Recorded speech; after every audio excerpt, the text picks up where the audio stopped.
tecnicismo é um desvio, em que se basta pensar na competência técnica para caracterizar um profissional. A imprensa vai muito nisso, né? Qualquer coisa tecnicamente bem feita se diz, isso é coisa de profissional. O amadorismo é outro desvio. Você dá aula, dou. Por quê? Ah, é gostosinho. É gostosinho, eu gosto, né? Legal. Nenhum problema, você gosta de dar aula, você ama o que faz, não é? Tudo bem. Mas o fato é que o profissional não pode ser só porque é gostosinho, porque quando ficar ruim, se for só o gostosinho, ele vai embora. Se ele tiver compromisso, ele vai lutar para não ficar ruim, né? Para melhorar. O compromisso é fundamental. E o corporativismo. O corporativismo é um desvio também, né? Que é você ter compromisso com a sua turma. Isso é o corporativismo. Eu tenho compromisso, mas com a minha gangue, né? Esse é o desvio do profissionalismo que chama corporativismo. Para a pessoa, nós vamos passar por ela e vamos voltar outro dia, e está no programa, né, mais para adiante, para a gente ver principalmente os desvios sobre a ideia de pessoa, né? E há questões assim grandes que a gente discutirá posteriormente. Por exemplo, uma questão fundamental é se uma pessoa é como uma cebola ou como uma alcachofra. Se a gente pensar nos papéis que a gente representa, como cascas, camadas, cascas, cada capa um papel, então você é como uma cebola ou como uma alcachofra? Se é como uma cebola, quando você despe de todos os papéis, o que sobra? Lágrimas. Não é? Agora, eu acho que a pessoa é como uma alcachofra, né? Você vai tirando uma pétala, tirando outra, tirando outra. No final sobra o melhor da alcachofra, né? O miolo da alcachofra. Quem olha um cara que está jogado no meio da rua, e às vezes a gente vai à Secretaria de Educação, ali na Praça da República, é inevitável. Na praça, um monte de gente. Se você pensar na perspectiva da cebola, não tem ninguém ali. Que papel que aquilo está representando, né? Se você pensar na perspectiva da alcachofra, você diz, puxa, que desperdício, né? Que desperdício, porque o miolo está ali, né? Então, a ideia de pessoa envolve essas questões, né? Ortega y Gasset tem uma expressão bonita para caracterizar a ideia de pessoa, que é assim, dentro de cada pessoa há um fundo insubornável. Esse fundo insubornável é o miolo da alcachofra. É ali que está a pessoa, né? E nesse fundo insubornável, você é a maior autoridade sobre você mesmo. Ninguém pode entrar ali e dizer, faça isso ou faça aquilo. É destruir a pessoa, né? Então, a ideia de pessoa no Ortega é compatível com esse fundo insubornável. O Amartya Sen, que é um indianozinho que ganhou o Prêmio Nobel de Economia em 1998, acho. De lá para cá, ele vem aqui ao Brasil muitas vezes, tem livro dele por aí, vários livros, né? E ele tem um livro maravilhoso, que eu não vi a tradução até hoje, já faz 4, 5 anos, mas não vi a tradução. Um livro que chama Identidade e Violência. Um livrinho muito interessante, em que ele arrisca a seguinte proposição. Na capa ele já diz isso. Na 4ª capa ele diz isso, e o livro inteiro é para demonstrar isso. A proposição é a seguinte: a fonte de toda a violência no mundo é a unidimensionalidade no tratamento de uma pessoa. Arriscado, não? A fonte de toda a violência no mundo é a unidimensionalidade no tratamento de uma pessoa. Eu olho para você e digo, é uma mulher. Ferrou. É um negro. É um judeu. Fechou uma pessoa por um papel, né?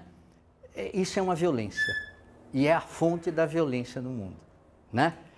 É para parar para pensar, né? Ele diz, olha, evidentemente, eu posso, em determinada situação, me caracterizar por uma única dimensão. Eu estou numa reunião de pais na escola e eu sou professor, aí eu vou lá e digo, olha, aqui vocês têm que me olhar só como pai do fulano, né? Não mistura estação, que não dá. Mas ele diz, isso é prerrogativa da pessoa, de em determinados contextos, se reduzir. Qualquer um de fora que olhe para uma pessoa e diz, você não passa disso, é aí que é a violência.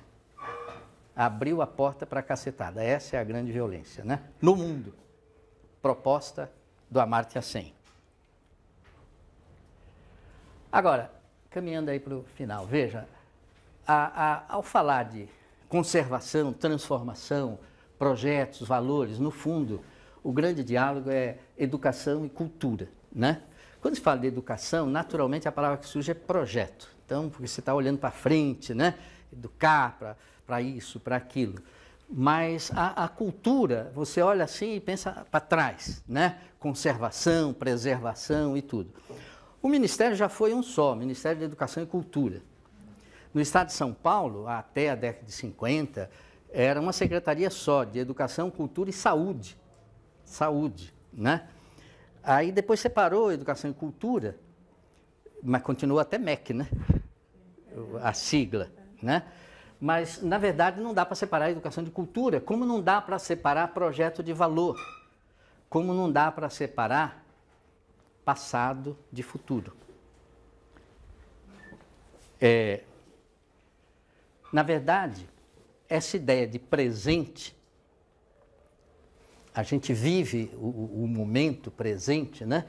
Mas a ideia de presente, o presente não é um ponto assim que eu ponho e digo, antes é o passado, depois é o futuro. Não existe isso. E, no mínimo, se eu fosse pensar assim, matematicamente, o presente é um ponto, esse ponto está em movimento, o tempo todo, não é?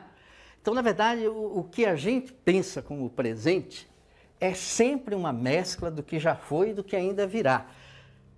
Quem não tem passado, não tem memória, o presente não se sustenta. E quem não tem projeto, não tem futuro. E as duas coisas são uma coisa só. Por quê? Porque o presente é o futuro do passado. Para eu estar aqui no presente, alguém lá no passado tem que ter projetado, não é? Então a coisa é a mesma, não dá para separar. A gente não vive sem memória e a gente não vive sem estar se lançando lá para frente, não é? Então, conservar e transformar não são coisas que brigam uma com a outra. E, no fundo, essa briga do conservar e transformar, a briga da cultura com a educação, né? A briga, assim, é a disputa entre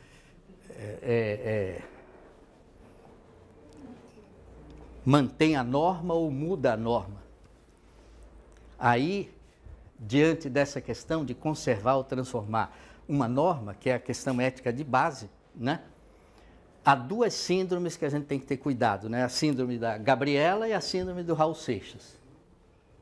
A síndrome da Gabriela é: eu nasci assim, você sempre assim, né? Eu sou mesmo assim. Não dá, né? Não dá. Não dá para entrar nessa. E a síndrome do Raul Seixas é a metamorfose ambulante, né? Mudar é bom, né? E não dá. Entrando um pouquinho nisso, né? A síndrome da Gabriela. Veja, tem um americano chamado Hirschman, judeu americano, Albert Hirschman, que escreveu um livrinho da Companhia das Letras, um livrinho precioso chamado A Retórica da Intransigência. Esse livro se acha por aí, né?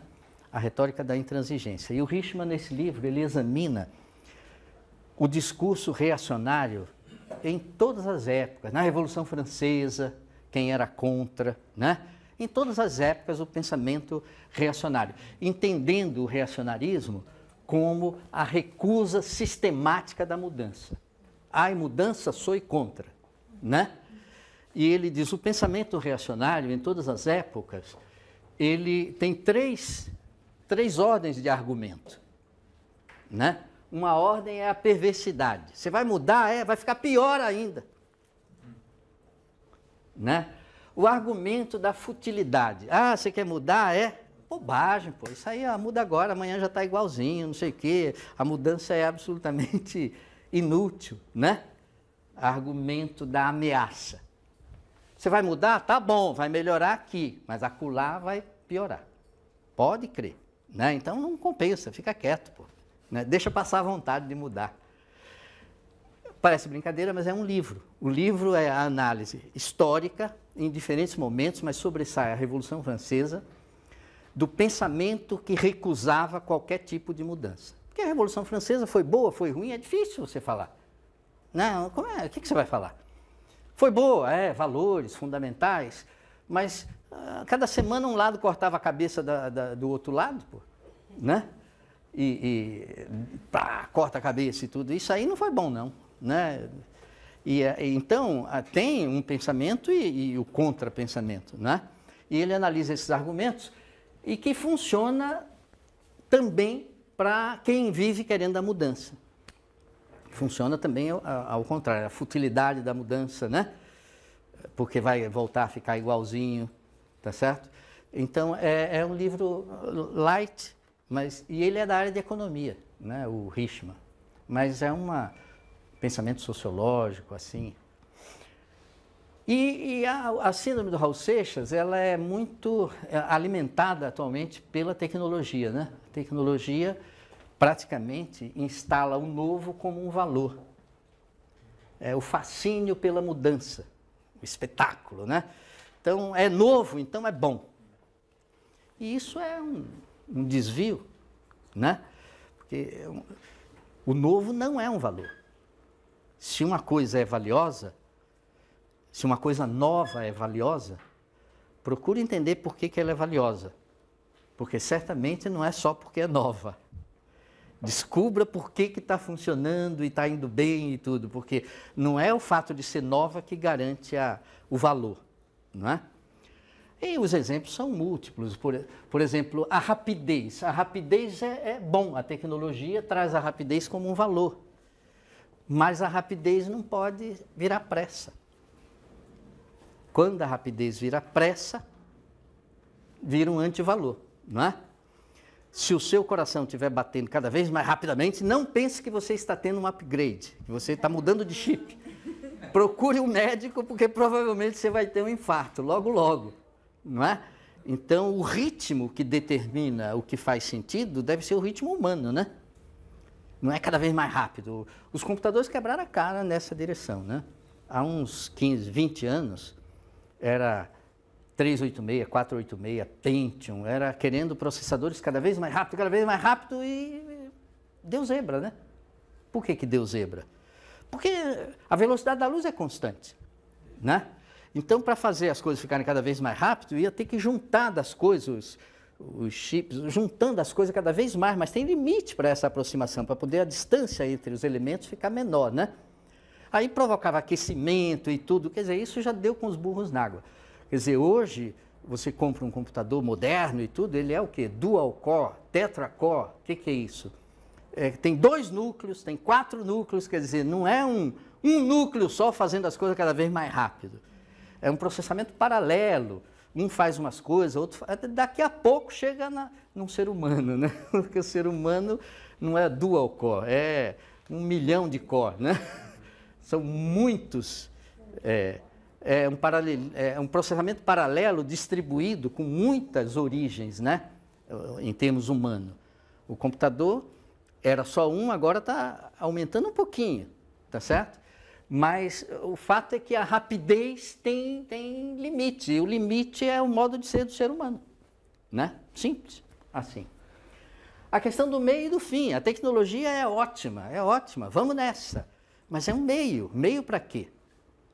Eu não sei para quê. Então, não procure a melhor tecnologia.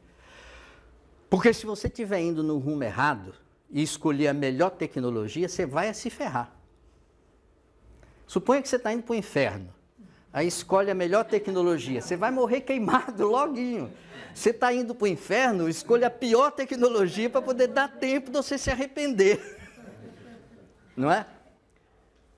Quem tem um porquê arruma um como, e a recíproca não é verdadeira. Se eu tenho uma razão para fazer alguma coisa, um projeto, eu arrumo uma maneira de fazer. Se não for com a melhor tecnologia, é com outra, mas eu faço. Agora, a gente muitas vezes está cheio de comos e não tem o porquê. Cheio de recursos, né?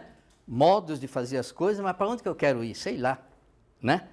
Então, a tecnologia não tem nada a nos dizer com relação aos fins, a ética, aos fins. Não adianta sentar diante de um Pentium 5 e dizer, oh, meu Pentium 5, o que é certo, o que é errado, né? Quem coçou, né? Proncovô, oncotô. O computador não responde esse tipo de pergunta. Nem dá projeto de pesquisa também. Pronto, formatado. E a questão do parecer e do ser também é terrível, né? Porque a tecnologia é ótima, a síndrome do Raul Seixas aí, é ótima para simular. Hoje até para cortar o cabelo você simula, vê como vai ficar, em cirurgia plástica, não sei o que mais lá. A simulação é ótima, né? Só que não dá para colocar o parecer no lugar do ser, né? Então, trocar o ser pelo parecer aí é trágico, né? Relações pessoais são muito complicadas, eu prefiro transar com o meu sistema operacional, que ele é mais previsível, né? Tem um filme assim, Ela, né? Não é isso? Hã? Se apaixona pelo sistema operacional, e é isso, o parecer não pode tomar o lugar do ser. E no fundo, então, gente, essas questões estão todas misturadas, né? Transformar, conservar, novo, velho, quer dizer, o novo não é um valor porque é novo, né? E essa relação novo-velho, tudo misturado, projeto, valor, liberdade, controle, né? Porque aqui o controle, no sentido da conservação e o querer transformar, né? Mas são aspectos assim da mesma questão, que acaba sendo a questão ética e moral, né? Ética e moral são duas palavras com a mesma origem, né? Mores em latim é costume, né? O hábito, costume, o lugar que se vive ali. E o ethos também, a mesma coisa, né? O costume também, o local que se vive no ethos. Agora, ao longo do tempo, quer dizer, isso não é unânime nos diversos autores, mas houve certa consolidação de a moral como uma referência às normas, às regras, né? Regras morais e tudo, normas para regular essa articulação entre o pessoal e o coletivo, e a ética como sendo uma reflexão sobre essas normas. Então você fala de princípios éticos, né? De grandes princípios assim, e de regras morais, né? Mas não é todo mundo que faz a distinção e toma moral por ética, e na origem as duas são a mesma coisa, não é? Mas aqui nós estamos pensando, então, a ética como essa teoria sobre a moral, não é? Esse pensamento, essa reflexão sobre a moral. Como a gente tem o discernimento do que é conservado, o que deve ser conservado e o que deve ser transformado? A gente não nasce com o manual do fabricante, né? Ninguém nasce com o manual do fabricante, então como é que faz? Como é que se constrói esse discernimento? O que nos obriga a obedecer uma norma? Porque diante de uma norma só há duas atitudes. Obedece ou muda. Obedece ou muda. Ah, mas a mudança demora. Tem que ter paciência. Toda tentativa de mudar a norma na base da cacetada resultou em regime de força, né? Que a gente está querendo distância, não é? Para mudar, precisa ter instrumentos para mudar. Não existem os instrumentos, então eu tenho que criar os instrumentos e trabalhar para a mudança. Paciência. Toda impaciência na mudança de normas leva a regimes de força. Todo ditador tem um bom projeto e diz assim, eu só não quero discutir com ninguém, eu acho que é bom e vou fazer, e prende e arrebento quem não gostar, né? Não é que o ditador sempre é um fascínora do mal, ele acha que tem a melhor das intenções, só que ele não tem nenhuma paciência em negociar com os outros o rumo, né? E quer resolver. Como é que a gente reconhece a autoridade legítima, né? Porque tem o formal, mas tem o formal que fica você não reconhece mais, né? Perdeu a autoridade. Não é? Quando? É sutil, como que faz? A própria ideia de autoridade aqui precisa ser bem examinada. E a questão permanente que a gente está perdido, gente, perdido aí, onde é que está um mapa, quem que me dá uma bússola para poder me orientar, né? A gente que está fazendo, buscando esse mapa e buscando essa bússola e buscando construir esses instrumentos para se orientar.